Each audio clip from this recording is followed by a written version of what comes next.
Welcome back again, YouTube. We're here with the Springfield XDM Elite 10mm in 4-inch doing yet another special test. This one's an extra special test. We're going to do some weird stuff today. People have mentioned in the comments about the M&P 10mm that didn't do so well in some of our tests. By the way, you can look back through our playlist and you can see the M&P 10mm test that we did do.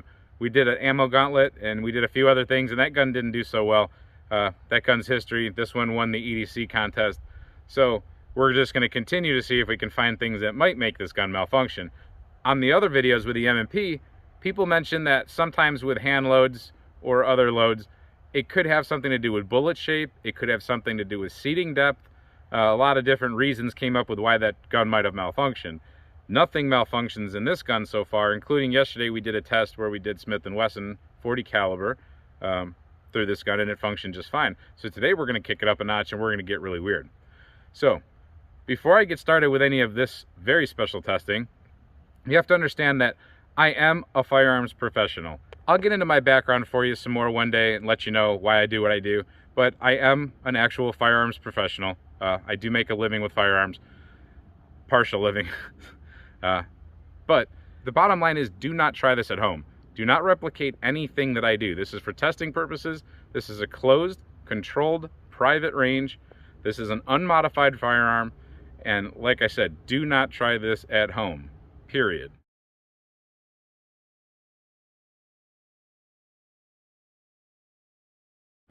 So we're going to test 3 different types of ammunition today. One is just going to be the Nosler Custom Competition hand load that I made here. That's a 150 grain projectile that should be traveling at about 1,250 feet per second. I really just want to see what the expansion looks like on gel. It's a really good target round. I wonder what it does though as a defensive round. Next, we have the same bullet, however, it's been turned around backwards.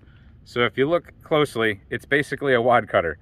Now, if this wants to complicate things as far as bullet shape and seating depth, this is going to complicate it. Now I have a little bit of a surprise, and this is why this is an extra special test.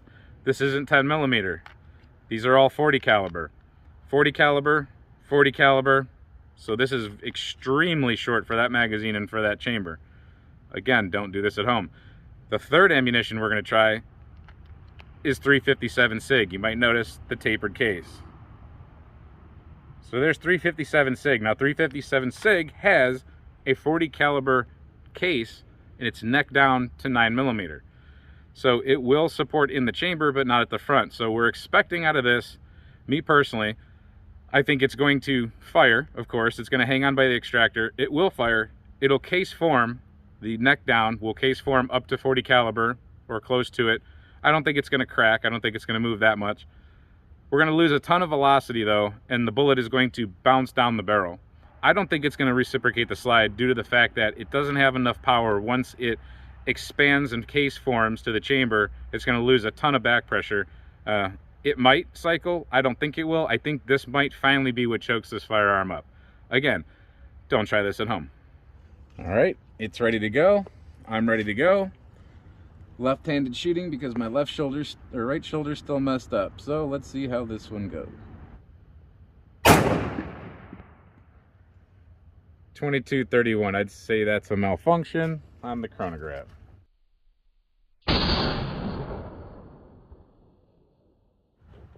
Pretty nice wound channel.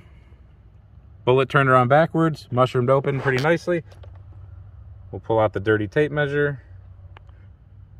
The dirty tape measure puts it at right about 10.5 inches, I'd say. Maybe 11 inches, 11.5 inches with a bounce back. So it's pretty nice. We'll be cutting that back out of there. Now we're going to load these backwards bullets in here. These are the wad cutters. Do not try this at home. Remember, these are 40 cal. These are not 10mm, but we're shooting them out of a 10mm. So, keeping with live action, you saw it here. I'm expecting the chronograph to malfunction. I'm going to have camera guy back up just a hair because I don't want anything to happen to him. Back up a little more, camera guy.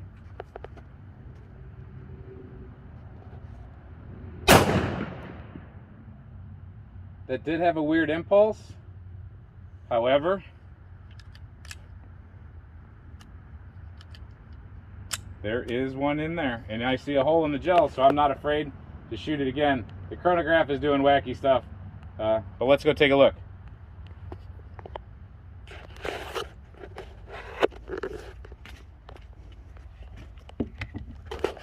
Wow. So that bullet going backwards acted just like a wad cutter would. Wow. It had a pretty good disruption at the beginning and traveled straight through. I see it stuck in the wood. Or nope, it's between the wood. We can make it fall out. It's right there. That's pretty cool. So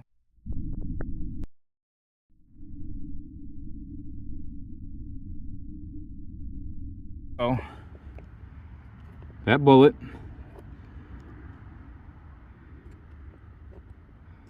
went down the barrel backwards. It did not expand. I thought that the pressure would expand the bullet. It did not. That had plenty of power to make it through. Okay, on to the next. Again, going with live action so that nobody thinks I'm giving them bull crap here. 357 SIG, one. Ugh. Sorry, my arm doesn't work. Okay.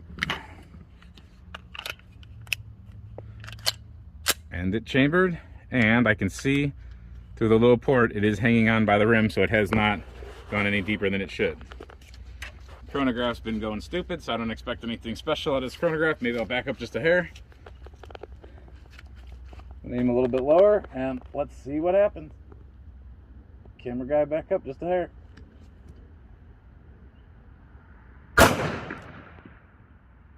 All right, that felt very light. It was a kind of a muffled report. I don't know what it sounded like. My chamber indicator is up. There's a case form case that did not eject. The chronograph, I don't know what's going on. I'm going to shoot to the board to the left to see if I, one more time, see if I can get it to cycle.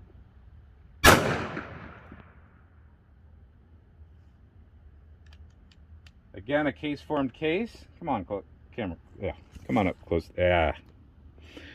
You guys know what I'm saying.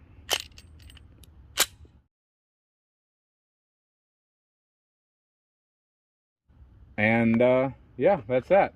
All right, let's go take a look.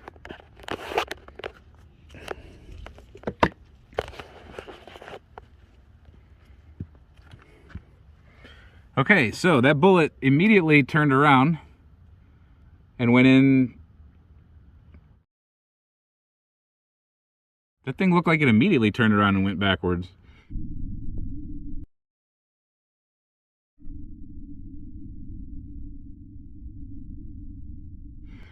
It had a little bit of a bounce to it, but it still penetrated. Let's get the dirty tape out. All right, I would say that the 357 SIG landed at right about 7.5 or 8 inches, but I'm pretty sure it turned around backwards. You can see that wound channel. That right there is the 357 SIG. That was the backwards nozzler, and that was the forward nozzler. Pretty nifty. What do you guys think? All right, just to have a little bit of fun, I'm going to take the last 4 rounds we have.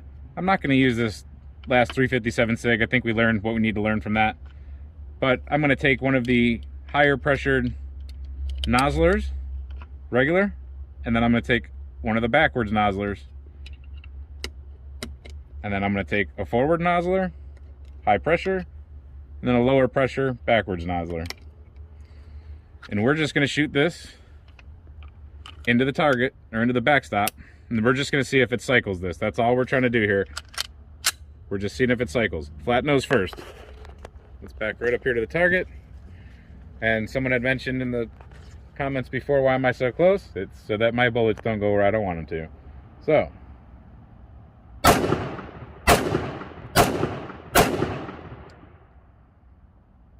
this gun eats everything.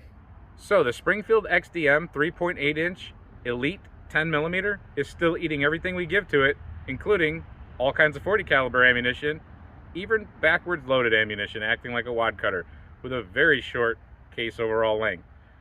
Of course, it shot the 357 SIG, but it didn't cycle the 357 SIG. And again, never try that at home. But it does give you a little bit of information of what it's possible you can do sometimes. accuracy would really suffer, penetration would really suffer, but it can fire out of that barrel. Now, I know there will be people that are going to be upset in the comment section about what I just did. Again, I know what I'm doing. I'm a professional. This is my hand. You're safe on that side of the TV. It's my firearm if something goes wrong. Please don't go crazy in the comment section. We're all adults here. We're just here to have fun and learn things. I'm kind of a scientist in a way. Not like Garantham. He's a real scientist.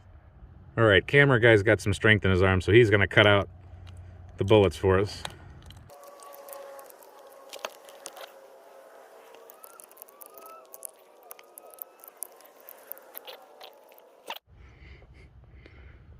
Wow.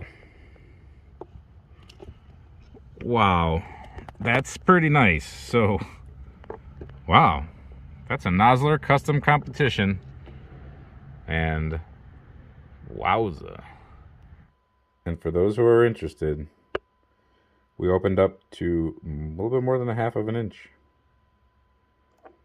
That's not bad. All right, so let's see how much retained weight we have on this Nosler. It started out as a 150 grain. 149.1 is where it's going to settle at. That is pretty darn impressive. Let me show you the box that came out of.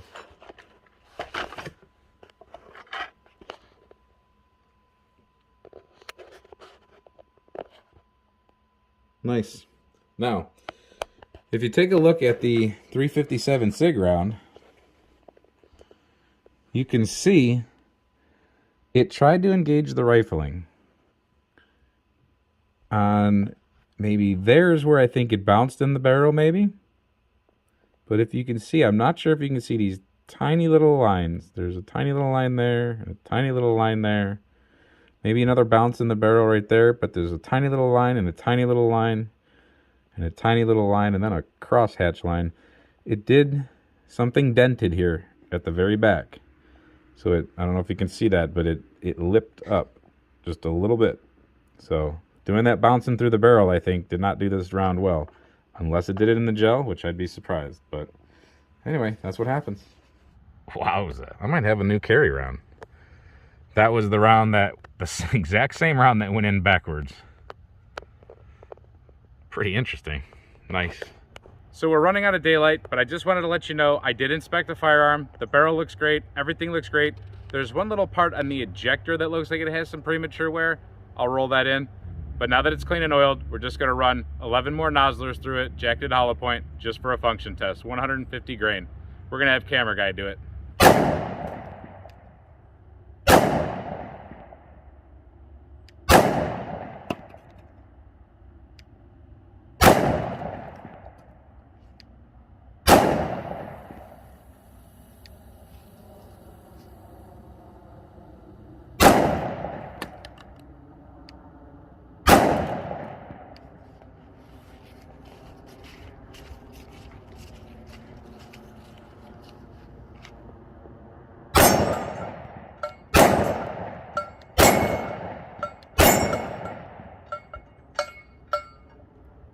Cycle back, we're good to go.